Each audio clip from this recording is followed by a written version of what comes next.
Hello friend, welcome to my creative corner. My name is Shelby, and if cozy grandma hobbies are your cup of tea, please stick around. This week I'm going to be taking you along a week in my life as a home baker. Have you ever watched Great British Bake Off? That's my favorite show. And you know when they say, England's most talented home bakers? 12 of the country's best home bakers. You're like, who are these people? A home baker can mean different things to different people, but for me, it means that even though I have other responsibilities, baking is something that I love doing. It is one of my favorite hobbies. I prioritize doing it for me, my family, my friends, my church, my community. It is a priority to me, but more than that, I love learning new recipes and new techniques and learning more about baking as a craft.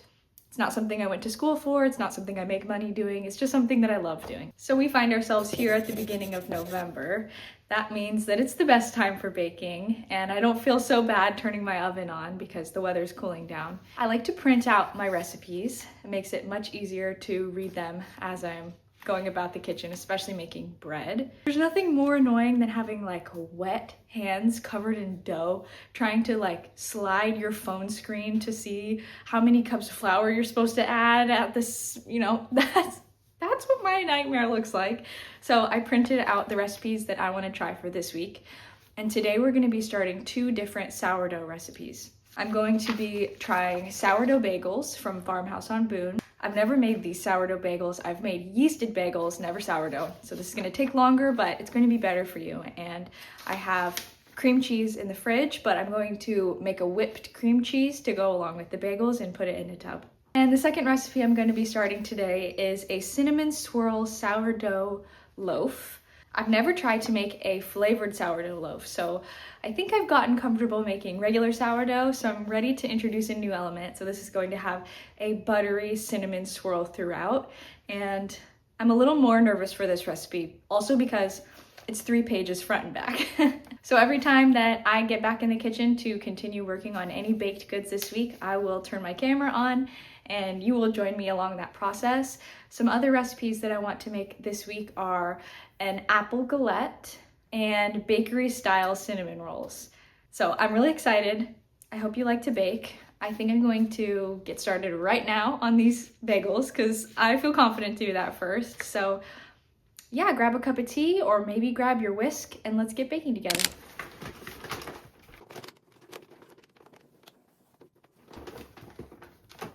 Getting started on my first bake of the week, which is the sourdough bagel recipe. And this recipe started with the sourdough starter, which I use a very simple sourdough starter recipe. I can make another video talking about how I've gotten started in sourdough, but I just use 1 part flour, 1 part water, and whatever's left in my sourdough starter.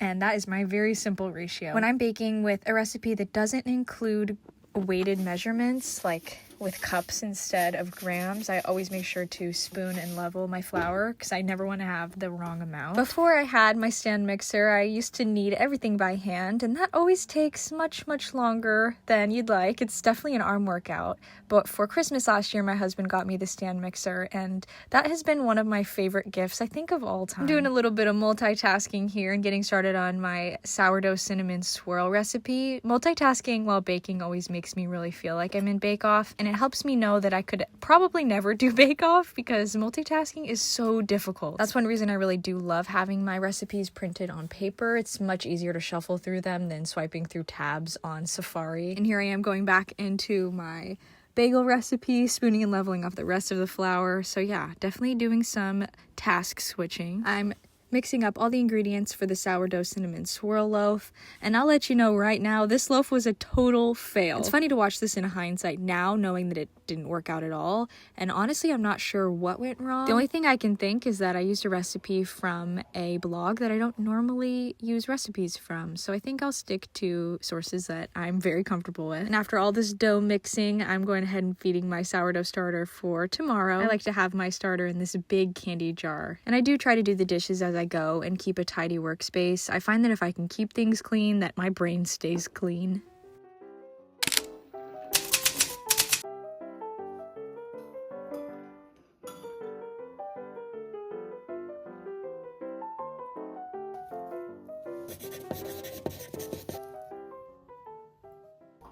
Waking up the next morning, I was very excited to see that my dough had risen overnight. I'm never 100% sure with my sourdough because I'm still fairly new at sourdough, so I wake up so giddy to walk downstairs and see if my bread dough has risen, and this time it did, so that was a good start. I'm going to be shaping my loaf, so I'm starting by cleaning off my counter, and now I'm making the filling for the cinnamon swirl.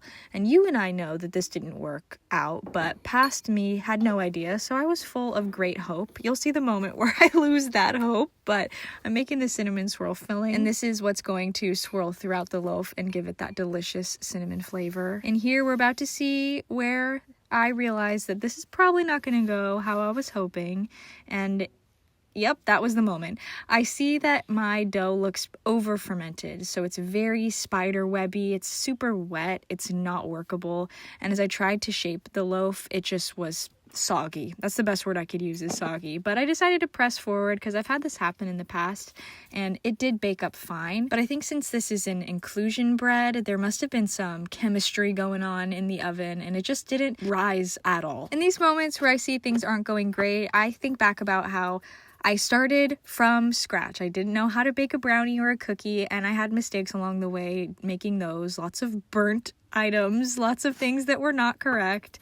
And so for me, sourdough is the same. I'm just taking it one recipe at a time, and when it doesn't work out, it's no big deal. However, my bagel dough was looking a lot more promising, and it had risen, but I will say it didn't rise as much as I would have hoped and would have preferred. But the dough was soft and workable, and so I was just very happy to have something that was going well. So here I am shaping all of the bagels. You start by softening and smoothing out a little circle, and then you poke a hole in it and run it through your fingers like this, and gives it that bagel shape. And as they proof, they will puff up more, so the hole will get smaller, so you make the hole a lot bigger than you're hoping for. I definitely learned a lot as I made these bagels. I would have weighed out the different dough balls so that they would be more even. They were pretty uneven, but I like that rustic look, so I wasn't super bummed or anything. And I did have more success with the yeasted bagels. They rose a little better, they were a little fluffier and softer, and these sourdough bagels were a little bit less pillowy, but I was still happy with the overall texture and they turned out delicious. Next, for bagels, you actually boil them for a couple minutes before you bake them off, and I find this part of the process extremely fun and satisfying.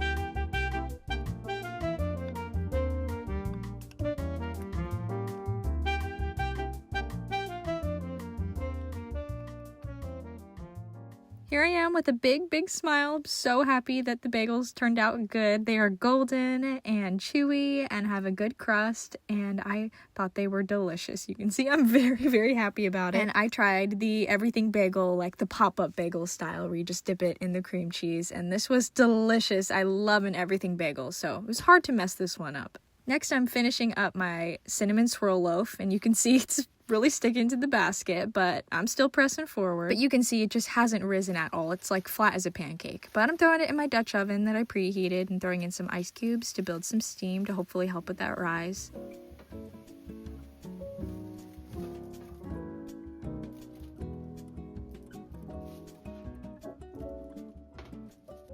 And this is what a loaf shouldn't look like. It is 2D. It is flat Stanley.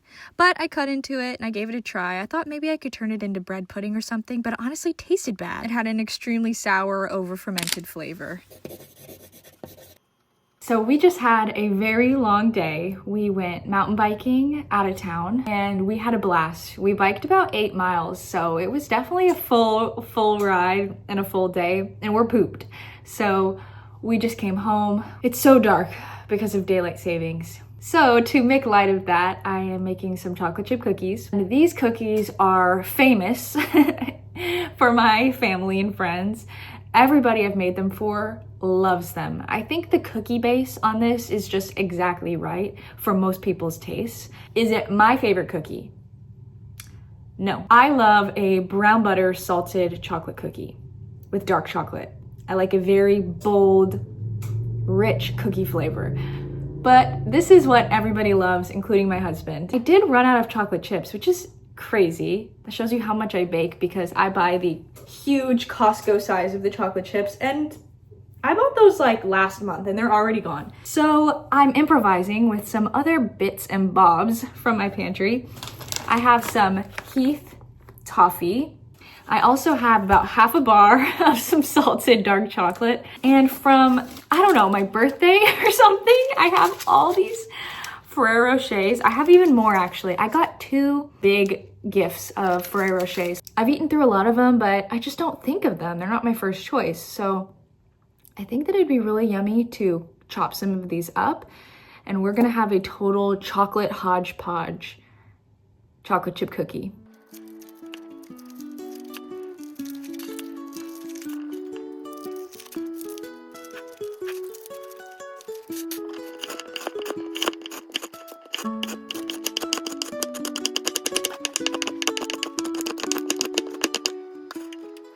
I honestly think these are a secret weapon in a chocolate chip cookie. I honestly think these are a secret weapon in a chocolate chip cookie because they add a delightful saltiness. When I put these in a chocolate chip cookie, nobody says they can tell. They just say it's the best cookie they've ever had. So it's a secret weapon for you. I got lots of chocolatey variety and some big Ferrero Rochers. I tried some of the batter because everybody knows you have to try the batter. I'm just making sure it's not poisoned. But I tried some of the batter and the textures were phenomenal. The hazelnut and the Ferrero Rochers gave it a crispy crunch. The dark salted chocolate was rich and the toffee chips were delicious. Like I said, you can hardly tell they're in there, but they add such a depth. So I might be onto something here.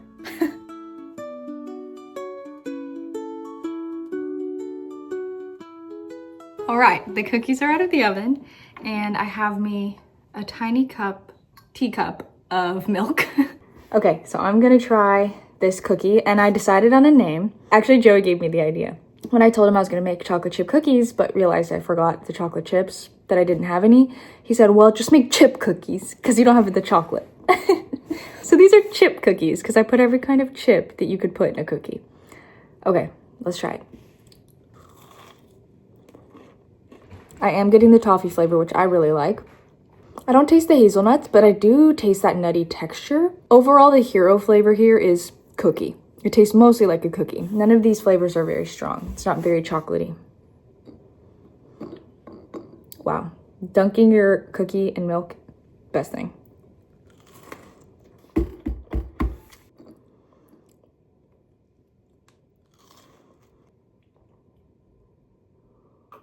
I'm really happy I put the dark chocolate in because it adds that smooth chocolate flavor that you really need in a cookie like this.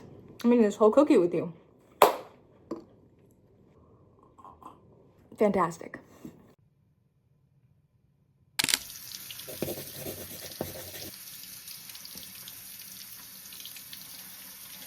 A few days ago, I made a pie crust when I made a homemade quiche, and I also had these green apples rolling around the back of my fridge. I'll give you 3 seconds to think of what you could do with a pie crust and a bunch of apples. So I decided to make an apple galette, which if you don't know what a galette is, it's like a very rustic pie. You don't have any lattice work, you just stuff all the fruit inside your pie crust and fold it up and bake it just like that. And you kind of eat it with your hand, kind of like a pizza. It's like a pie pizza. This was one of the few apple pies I've ever made, and honestly, I think this might be one of the things I'm the best at baking. I could be biased because I personally love pie, especially apple pie, but I think out of everything I baked this week, this was my favorite. The flavors were spot on. I think this could have gotten me a handshake. Like, the pie crust was flaky, the apples were sweet but had a depth of flavor. Like, I kept turning over to my husband and saying, Look at my flaky pie crust, and don't you think I would have gotten a Hollywood handshake? It honestly felt very American of me, just using flour, butter, apples, and sugar. That's an American dream right there. And honestly, if I could encourage you to make something maybe out of your comfort zone, it would be this. And you don't even have to make the pie crust yourself. But throwing any type of fruit that you like, blueberries, cherries, apples, peaches, in the middle of a pie crust, baking it, it's going to be great. The inside becomes a caramelized, almost custardy texture. The fruit is so delicious and sweet, and the crust is flaky and buttery. And I personally like this ratio of pie crust to fruit.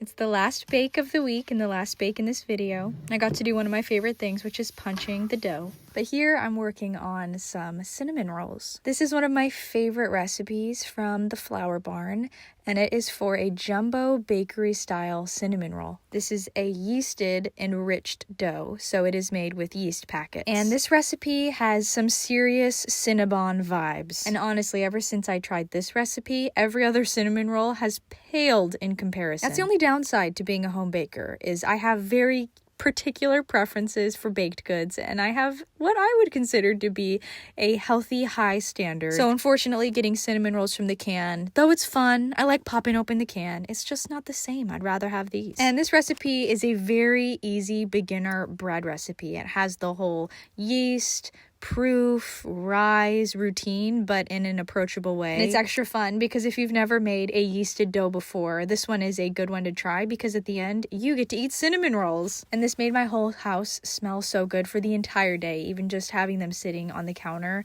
they smelled amazing. They're like a little air freshener. And here you'll see that I am cutting them into strips and then rolling them. And I highly, highly, highly recommend doing this because it makes them so tidy and gives them a very standardized shape, which I've always struggled with when I roll the whole huge log and then cut them. This is my preferred method by far. Once those came out of the oven, they were looking very fluffy and golden, and I topped them with the classic Cinnabon cream cheese frosting, which to me is a must for a cinnamon roll. And I know you love cinnamon rolls, everybody does, but these really are just so good. They're gooey and soft, but they are also rich and have a caramelized flavor. They're a crowd pleaser. What can I say?